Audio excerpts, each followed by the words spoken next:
Hi, so I'm really interested in, I suppose, what you would call first principles.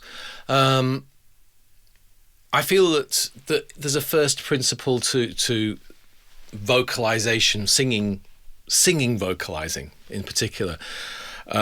A certain release or freedom to the voice that it eluded me for, oh my goodness, like years and years and years.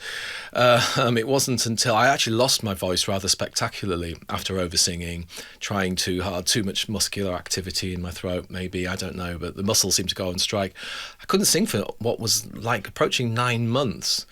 I could speak, but it was a bit croaky. So I had this weird period of not being able to sing, during which time I did a lot of deep soul searching, a lot of research, and I got really into thinking a little bit more kind of logically, because I've got quite a sort of scientific brain in a lot of ways. I like to know how things work, maybe a bit of an engineering brain. I like to know how things work.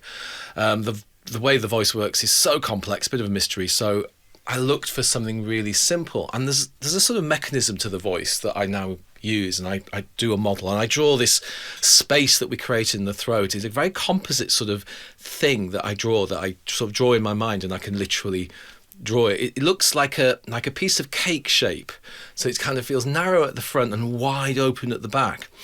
And with a roof that's kind of your soft palate that you raise, and the sound comes into the mask. So that cake thing was familiar to me, even as I was sort of refining this model to help me get my voice back, rehabilitate my voice, and I wanted to learn to sing fluently. I wanted to have a vocal map ultimately, and like a tonal map of the voice, like I have of the keyboard, and really get some confidence as a singer, which I've now found as a result of it. So even whilst I was doing that, the idea of, I'd heard singing teachers talk about the forward tone, focusing the voice, raising the soft palate, opening the back wide in almost like a sort of yawning feeling to make the space. So all of that was very, very familiar. But there was something else going on. I should say that all those different tones that you produce, the composite tones that you produce, the more focused tones at the closed point and the wide open tones, they seem to come from different parts of the body, almost as if they resonate, or the breath originates from those parts of the body. And I discovered that there were two parts of the body that seemed to be involved in singing by the way people were talking about it that I didn't really feel myself. So one was the head. So not the mask, not the nose, the nasal part, not this. I could feel that kind of kind of feeling. I can feel that. That's there. But the head. And they talk about head resonance, and I'd be like, head resonance. You don't want your head to be resonating too much. Really, it's kind of full of your brains. It wouldn't be very nice.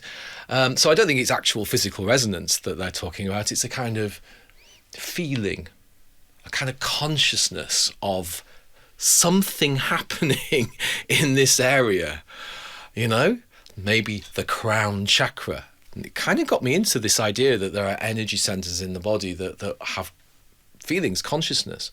The crown chakra is all about letting go. It's all about, transcendence, acceptance. So I was like, yeah, I don't really sing in that way. I'm like singing, I'm trying to work out how to sing all the time. I don't sing in my head.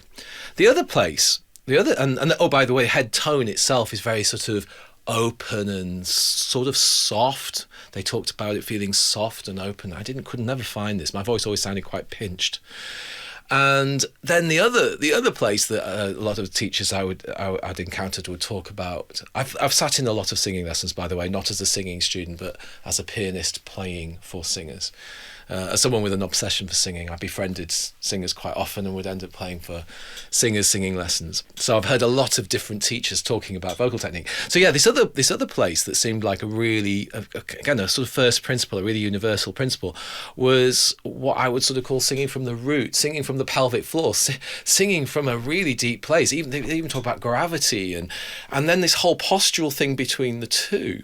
So this very rooted kind of feeling and this very heady kind of thing. When you put them together, what happens is the whole body seems to open, and I think that's the body. There's this body energy, but there's also this kind of soulful quality where you feel a state of wonder. My favourite singer as a child was Stevie Wonder, so perhaps the word wonder kind of comes to me very naturally, but it's a state of awe, like a kind of dumbstruck, slack-jawed, open-eyed, wide-eyed, slack-jawed huh? Some teachers talk about making a dumb sound. And I started to become aware of this. And it was this sound more than any other tone that I could squeeze out of my strangely paralyzed voice. This dumbstruck, it feels a bit like blowing over a bottle, kind of, this tone, which I now call neutral tone, rehabilitated my voice. But more than that, it brings with it a kind of exhilaration or joy. It's a bit like when you whoop at the end of a good concert and you go, woo! That kind of feeling of the voice going very free. But you can do it low. It feels a bit like a sigh. You know, when you do a really nice sort of, you know, like full on, almost aggressive relax, and you go, that feels like neutral tone, and you feel something in your head, feel some energy in your head, and some feeling of the somehow, I don't know, the sound coming from the root, from your seat bones, from your feet, perhaps even if you're standing up. So you put them together and you experience this ball of space in all directions, and it's a slack feeling in the jaw, in the tongue, in the mouth. Everything feels sort of slack and wide and tall and deep, like a big ball of space. Head goes on the shoulders, and you can go, and this kind of dumb sound. I mean, it's not ultimately the sound I wanted to sing with. And when you do the other tones, the cake tones, that kind of shapes that neutral ball of sound. But before you shape the sound, I think finding that neutral tone is something that I now teach to all my students. It's something that gives us a sort of like a bottom line, a first principle, a ground state, if you like.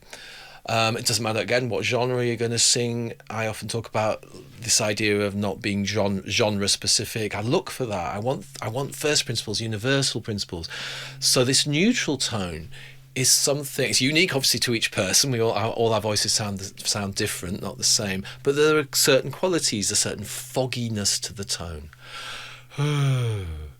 It feels soft, it feels spacious, it feels deep, but it also feels very light. I mentioned it's a bit like blowing over a bottle. It's got a breathiness, a kind of effortlessness. And it, as I say, it comes from the body and soul as much as making this feeling of space, which you have to practice. But this feeling of like a flowing rhythm from the body, very fluid, like the breath flows like a sigh. This helps a lot. And also this feeling of wonder, this actual feeling from the soul of wonder, of awe and wonder. Like, I don't know, use your imagination. All performing arts have this dimension to them, whether you're dancing, acting, singing, playing music. You've got to actually use your soul. You've got to actually go inside. So you have to go inside and imagine what do you feel like when you're feeling wonder? I don't know, when you're looking out over an amazing scene, I know the Grand Canyon and a fantastic sunset, whatever, and you're like, it's a certain feeling, and it's something that we know. And that one thing, finding that neutral tone as the sort of basis for releasing my voice, and as I say, I use it for my students, seems to be the most powerful thing as a vocal singer that I found. Obviously, it's not a very focused sound. It might not even be a sound you like. I didn't particularly like it, but given that my voice wasn't really working, making any sound at all was really good. So it's not like an aesthetically pleasing sound. You don't sound like a great singer. It's kind of rather thick, muddy, foggy, breathy sort of tone, but we can shape it. And it's free. It's released. Everything feels free. There's a sort of gentle rubbing. There's a gentle rubbing of the vocal cords just as they approximate, but no kind of squeezing or clamping. Everything is slack. Everything is free. So simply being able to go on an vowel or ooh, that kind of focuses it with your lips a little bit, so you get a bit more tone. Eventually, I teach my students to focus it internally, but before any focusing of that sound and making it into something that feels really, I don't know, more strong in a way, or more emotional, or maybe a bit of a creak, like something like that. Any of those kind of big tones, they're built using the cake around the ball. So if I want to go I have to use the cake. And that's the kind of tone perhaps that I might sing with if I'm really, going for it. But this is the neutral tone. Just a ball of space, a feeling of awe and wonder, and it like an energy, like the sound seems to resonate or originate from the crown and the root from the head and the seat bones, or even like your legs. I don't know. It's really strange thing with singing that it has this property of coming from the whole body. And neutral tone, that sort of neutral tone, that sound of awe and wonder, I would say it's almost a background feeling for all kind of musical performance, because if there's a feeling of wonder, like just blank kind of you can then build any other feeling on top of that. So even when I'm playing the piano, I like to start with a feeling of wonder first and foremost, and then everything naturally comes out of that. It's like a sense of not knowing, a sense of not controlling. So for me, being able to produce a feeling of wonder, an authentic feeling of awe and wonder, is a very important part of letting go, of not trying to control every little thing that I do. So neutral tone. It's just about, for me, the most breakthrough vocal releasing thing that I've ever found, and I just thought I'd share it with you.